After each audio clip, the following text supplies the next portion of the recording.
Josh, Badflower, how you doing, man? I'm all right. How are you? Wonderful. Good. Goose, Ronni, backstage here at Sonic Temple, and we've been having an absolute unbelievable time.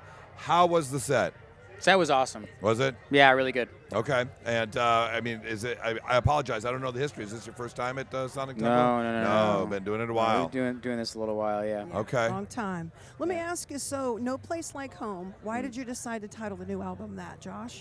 Because there's a song called No Place Like Home. Okay, I Yep. like that. It's the first song. And I also want to ask you about Paws because I was writing that with you, like so many other people that have animals, so I'm very sorry about the loss of Maggie. Well, Maggie's still here. She is? She's still here. Oh, I'm so glad to hear that. Yeah, I thought we lost her. No, not yet. She's literally as we speak, she's staying at the vet Okay. over the weekend because they're monitoring her. But no, she's still with us, and they keep doing tests and finding little things so that, you know, when I first took her in, it was really bad. The thought was, oh, she's just an old dog and this is what's going to happen. But then she starts to get better and I take her in again. They're like, you know what, maybe it could be this or it could be that or it could be this. So she is an old dog, but there are like treatable things that they keep finding. So she's still hanging in there. I'm so glad to hear that. Because when you brought that all out and I saw your video like everyone else, I was like heartbroken. I have this old dog named Lizzie, and she is in that spot, but she's going to be gone soon. Like, it's just she's old and she's gone. But I wanted to bring that up because that song is so powerful for everyone that owns an animal. You all know that time doesn't last forever with them. And when you wrote it, how long did it take you to write that from your heart? Was that just it was something fast. that poured out? Yeah, it was one of those like really, really fast. I had the chorus, which was, and you could never know it was your time to go. And I sang that. I had the melody and I had those words and I sang that, and literally audibly I said to myself, that's terrible. I'm not singing. That's so generic. That's so shitty. No fucking way. I'm not singing that. That's stupid. I didn't even write it down. I was like, that's so dumb. It's lovely. But then I looked at my dog and I was like, oh, fuck. Because I have this thing where, like, I don't mind singing things that feel a bit simple and cliche when there really is something of substance that like validates that cliche. Because sometimes a cliche is the best version of the thing. Like, that's the best thing that you can say. But if you can't back that up with something that's really meaningful, then the cliche just sounds like a cliche. Yeah. So I said these lyrics and I went, nope, that sucks. Not gonna sing that. And literally in the same breath, I looked at my dog and it all hit me at once. I was like, oh, that's what this is. That's what I'm feeling right now. That's what I mean when I say you could never know it was your time to go. I'm not talking about a person. I'm talking about her. Yeah, I mean, And I busted up and I couldn't even contain it. And then the rest of the song, it feels like it wrote itself around that. Yeah. sometimes the most heartfelt and emotional things are the simplest. You know, if you're kind of direct with it, you know. Well, that seems to be my experience with songwriting, and we've been, rewarded thus far with other people agreeing with that approach, because most of our songs are very simple, very direct. We don't have a lot of metaphors. We say the thing. Yeah. Yeah. And that's a challenge because you just come at everything very ferociously and there's no apologies. And that is with everyone in the band. Do you ever feel kind of like you're writing for yourselves and this is our message, or is it from experiences from fans that give you those thoughts to write those songs that are so direct? It's usually our own experiences. Usually my experiences, yeah.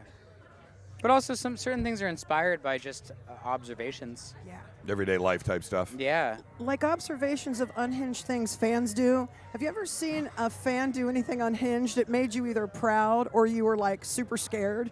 I gotta know. We've had fans get into our bus. How'd that work out?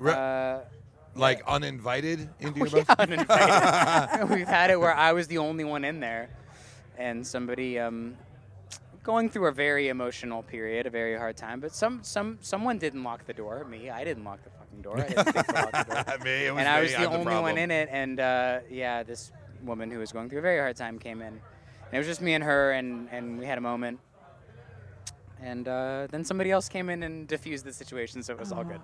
And But you were coming out of the bathroom. You don't want to go in there for about 3, 4, 5 hours. Oh no, not on buses. Not No, about no. that's rule number one. Yeah. Is it true that we owe a lot of the attention and your I don't want not owe your career, but kind of brought to light by one Lance Bass? Yeah, Lance Bass did a lot for us early days. Yeah. That was an amazing thing to. I did not know that. It's an amazing thing to read that someone like that. Obviously from a different genre of music, but when you're a music fan, you're a music fan. Well, yeah. When you're a band and you're just starting out, you're not picky about who your champions are. Absolutely. There's no reason to be picky, and so yeah, for us, we had a lot of there were a lot of people in the pop world that somehow it just happened to work. Like we met this person, and these are the people who heard our songs. And so it was a while before we actually entered the rock space. We were like, we were kind of in a different thing, but still making the music we were making. I think that was the appeal to some of the pop people. Like we were special to them because we were this like kind of grungy rock band. And there's nothing wrong. I mean, I think it's important to evolve and to grow and to be able to expand your horizons. Especially when it comes to music. Yeah. That makes me actually wonder if you were to pick a pop song that you guys would cover and do the Badflower Dark to, what would it be? I feel like we've already done some. But no, we've never done like a Badflower Dark version of a pop song. We usually do it exactly like the pop song. Yeah, you'd have to Badflower Dark it up. Yeah. What would it be, you think? It's tough. I don't know. I feel like I have an answer because I was just thinking about this not long ago. There was a song, and now I can't think of what it is. Ask me another question, and I'll keep thinking about it while I answer the other question. Please. Oh, okay. But I'm gonna keep. I'm gonna keep stewing on it. I got a question for you. So Detroit was huge when you guys wrote Detroit, about Detroit, in Detroit. Did you realize that a song like that was going to be so big about that city? Yeah, it's not really about the city. Right. But if I'm being honest, yes, I knew the song was going to be big. That's why I tried to throw it away many, many times. Oh. I knew it was really catchy. I knew that the radio was going to want to play it because it was so catchy, so easy to listen to. It, for me, took me a while to come to terms with the fact that my band was allowed to be that poppy and commercial sounding. I hated it for a while. Yeah. I loved That's the song. so interesting. I actually loved the song, but I was like, I love this song. I want some other band to release it. I don't want it to be my band. It doesn't feel like it's my band. And I put it in the garbage many times and pulled it out, and I was like, garbage. Garbage. And eventually I pulled it out, and I was like, you know what? Lyrically, I love this song. It's exactly how I feel right now. I'm so unsatisfied with all the success we've had. I don't know what to fucking do with my life, and good things keep happening, and they're not making me any happier. And so despite how poppy and commercially easy this song is to listen to, it actually makes perfect sense for where I'm at right now, and so I do want it to come out. Yeah. Did it feel like what's the word I'm looking for? It just wasn't where you wanted to go with the music. So just musically. Yeah. Just musically. Yeah. And I'm usually not like that. It was actually the first time that's ever happened where I was like nervous about it, because I like being this sort of like ballsy, badass rock band that has moments of poppiness and softness, but this I knew that it was going to be such a big single. I was like, it feels weird that people who have never heard of our band before are going to hear this and go, that's Badflower. That's who they are, and right. I'm like, I don't like that. I want the song to be successful, but you don't want that to be the first impression. Yeah, I didn't like that, but then eventually I was like, you know what, if we don't put out a single, we're going to lose everything. We're going to lose our whole fan base. So we have to do something, and yeah, I came to terms with it, and I was good. But well, as someone from Detroit who grew up there, and my family's still up there, the song is amazing. Yes, it gets a lot of play up there in Detroit for sure, but it is an amazing song. Thank you. Don't feel bad about it at all. Oh, I don't feel bad. But like I said, it's everything I said. Like, I love this song. It almost feels like I wish that I could be a fan of it and watch another band have a bunch of success with it. Right. It feels a little bit strange, or maybe it's like a timing thing. I don't know, but you know, I'm constantly wrong about business decisions like that. So I'll admit that. Like when the label is like, oh, we think this should be the single, we should be this. And I'm like, I hate that idea. I hate it. Oftentimes they're right and I'm wrong. From the business aspect. But then oftentimes they're wrong and I'm right. And they should listen to you because you're they the should. artist. Sometimes. But sometimes I don't know what the fuck to do, so I just let them do it. I love how you're just staring down the lens of the camera, talking to them directly. Do you hear me? Yeah, that's right. I was going to ask you about the weirdest thing that's happened on tour, but obviously some lady entering your bus might have been it. I'm not sure. Oh, there's no way that's the weirdest. Oh, no. okay. So tell me, what's the weirdest thing that's happened to you on tour, or the band in general? Because I feel like there could be a lot. Yeah, you know what? I don't have an answer. My memory's bad. That's okay. Oh, yeah. We have another microphone. We have a hot mic. Yeah. Can I do a little ASMR for you while we? Sure. You can do whatever you want. Potato chips. That one's not coming through though. Oh, I can hear it. Oh, you just can? have to. Oh. Yeah. I can hear it. You've got to be real quiet for the ASMR stuff. Oh, don't worry. Hang on. Okay. No, please. Potato chips are so good. We're getting more some spit. ASMR. More spit in my Right. mouth. All right, please. This is something I've been working on for some time. Can't wait.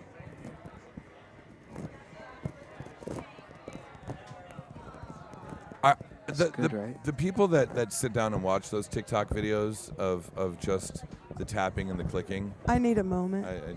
Very strange. Very, very strange. But that's just me. What's next for you guys? I mean, obviously you got the Sonic Temple performance, and we have an ASMR album that I'm really excited to. Awesome! I can't wait. Release. Yeah, that's started gonna be a right good here. one. Yeah.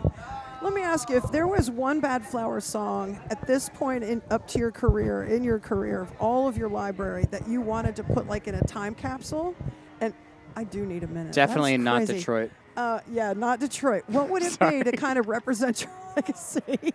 We're gonna send Detroit into space so it never comes back. 'Cause I fucking hate that any song on throughout our whole career? Yeah, just one. What would you send? Oh man, Family. I think. Good song. Yeah. I think. I don't know. What if you could send two?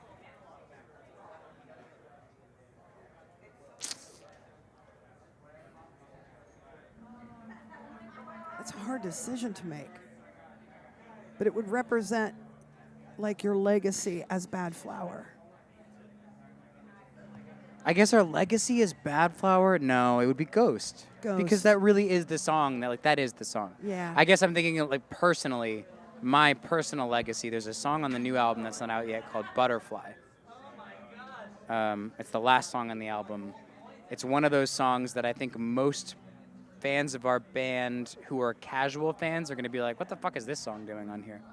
But the people who are really invested are going to be like, they're going to get that one. Yeah. And for me, that's my that would be my personal time capsule song. They're going to get that. It's you. They're going to know. Yeah, for sure. What is as Badflower has grown, what's the biggest change you've seen? Because from what I understand, started very indie. The first record label was kind of an indie record label, and obviously as things progress and grow, larger. Obviously besides the larger crowds and the more album sales, what's something else that kind of behind the scenes that you've seen change during that time?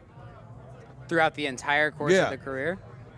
Oh, so many things changed. Our attitudes towards this. I mean, if I'm being totally honest with you, the biggest change is once you've had some success with this thing, it's really hard to figure out why you're doing it and to have the same motivation you had before when nobody gave a shit about you.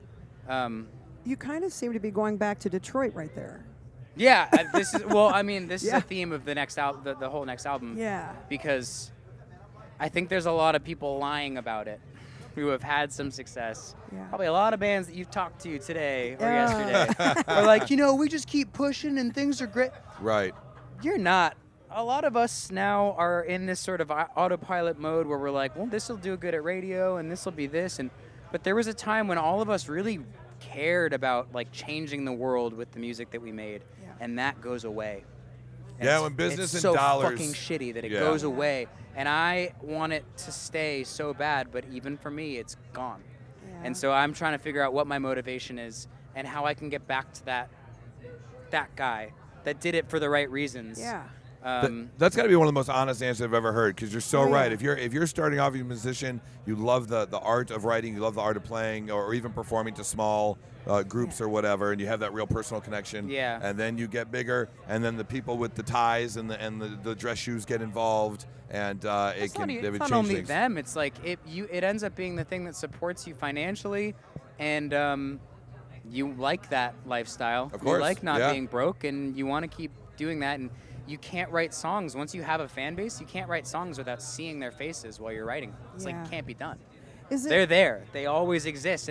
And the radio people and whoever else is like your champion that you need to impress these people in order to be successful with this next set of whatever. You're thinking about them, and it's like, well, magic's dead. Everything that made you unique is gone now because all of these other people, no matter how hard you try, you can't make them go away in your head. Yeah. And so that sucks. It makes me kind of feel like that's life in general. Sometimes you can't let people take your joy. That's been kind of a theme in my life. I just say, don't take my joy. I love this. I'm doing this.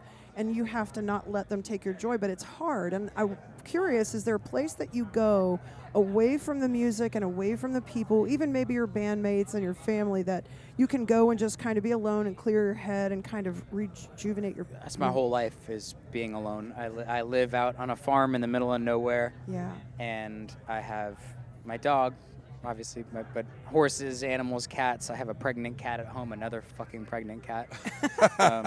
So I have like that. And then I also have certain hobbies that I don't really talk about or like post about on social media, things that I like to do, because I don't want them to be my public identity, because then the magic of what that thing that I love will be gone as soon as it's like, oh, people like to see you doing that. So now it's like it's like a product. Yeah. So there are certain things that I'm like, I actually really like that I don't talk about now. It's private. Yeah.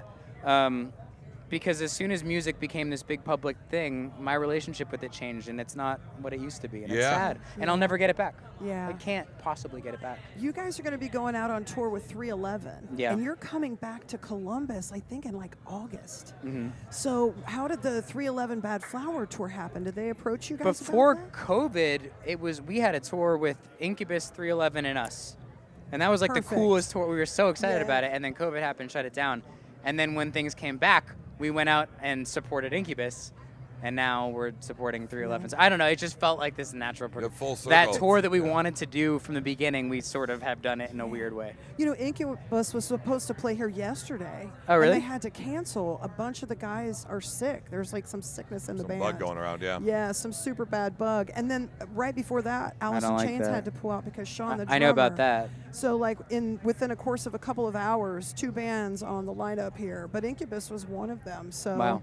Yeah, but we'll definitely see you back in Columbus in a few months. I'm really excited about that at Kemba Live. That's going to be a really great And the album will be out by then. I know. Yeah. I'm so excited. And I think we're talking about rotating the set list because we're support, so we can only play for 45 minutes, whatever. Yeah, okay. So every night we're going to do something slightly different, but a lot of the new album stuff. No place like that's home. really cool. Yeah. To be able to mix it up like that. Yeah, because normally you release an album, you do a headline tour. It just happened to work out. We're like, oh, shit, we're supporting with you when the album comes out. But we can just rotate it. Yeah. That's great. Well, Josh, thank you so much. Thank you. I mean, absolutely. Sure. Unbelievable time. And I got to be honest, one of the best answers, or some of the best answers I've heard ever from an interview and a musician. Oh, thank you. Really honest answers, and it's amazing to hear kind of that side and not the fluff that some people I'm so sick of the fluff. Yeah, me too. Yeah. I'm so sick of the fluff. Done with the fluff. I totally get it. Well, to be honest, I've never been fluffy. I've always been like this. Badflower, they'll be back, as Ronnie said, in August in Columbus with 311. It's going to be an amazing show. New music on the way, so make sure you check it out. It's Goose and Ronnie backstage here at Sonic Temple 99.7 The Blitz.